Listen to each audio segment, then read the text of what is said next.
This is Concord's energy efficiency diagram of business. It is based on how Concord currently operates within its on-bill recovery program with the New York State Energy Research and Development Authority, NYSERDA, and would establish a framework for how other state programs could operate, such as within California or Connecticut.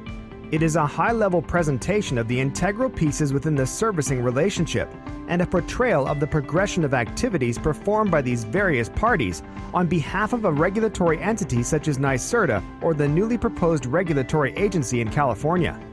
The 6 key parties to the Energy Efficiency On-Bill Recovery Program are the regulatory entity, which is the glue that holds this model together, the master servicer such as Concord, a receivables originator who may also be a lender, investor-owned utilities, IOUs, such as PG&E as one example of many which have the direct contact with utility customers and issue the monthly utility statements, bank depository entities / accounts to receive the proceeds from the IOUs, and last, and of course paramount in the program, are the utility customers themselves.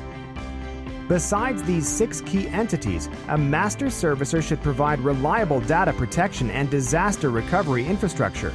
And as such, Concord maintains 2 redundant data centers at locations in Phoenix and Scottsdale, with the highly regarded IO data center. Lastly, the portfolio management and servicing functions are made possible through Concord's proprietary and state-of-the-art technology platform, Interlink.net. Now, onto the flow of activities. Step 1. The regulatory entity and the master servicer would enter into a master servicing agreement. The originators, lenders, and investor-owned utilities will likely have concurrent agreements with the regulatory entity. Step 2. The utility customers learn about the energy efficiency financing program and enter into an on-bill recovery loan agreement with the originators and have certain energy efficiency projects performed. Step 3 and 4. The originator or multiple originators sends customer account information from the new loan agreements to the master servicer, where the information is systematically boarded on Concord's SaaS, Software as a Service platform.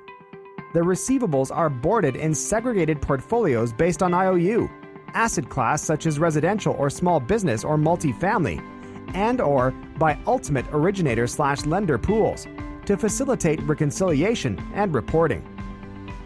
Step 5.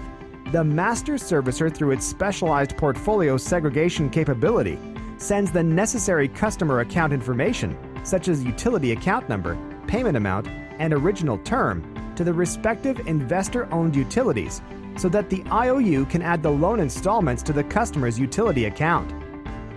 Step 6. The investor-owned utility sends confirmation back to the master servicer that the loan installment has been successfully applied to the customer's utility bill. Steps 7 and 8.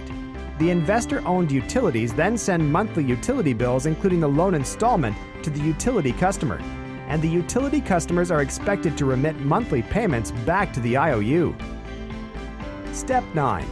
Detailed data of all paid loan installments is sent from the investor-owned utility to the master servicer for application to principal and interest on their loan.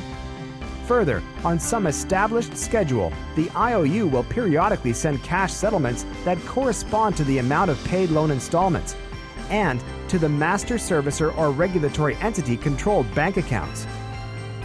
Step 10. The master servicer then reconciles these bank accounts against the IOU transaction activities and the respective cash flow transfers of the OBR proceeds. And lastly, Step 11. The master servicer, based upon the portfolio segregations, will produce detailed reports to facilitate the controlled distribution of funds to the lenders.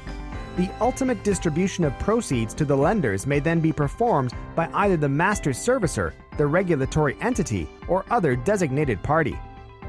Throughout all of these steps, the master servicer will provide detailed reporting to the regulatory entity, the lender, the IOUs, the originator, or other applicable third party, all subject to confidentiality limitations. Reports can be automatically generated and set to recipients, or reports can be run on demand as desired through the use of Interlink. There are numerous additional tasks performed on a daily basis by the master servicer and other entities. But we hope this diagram of business is a meaningful and informative bird's eye view of this energy efficiency OBR program.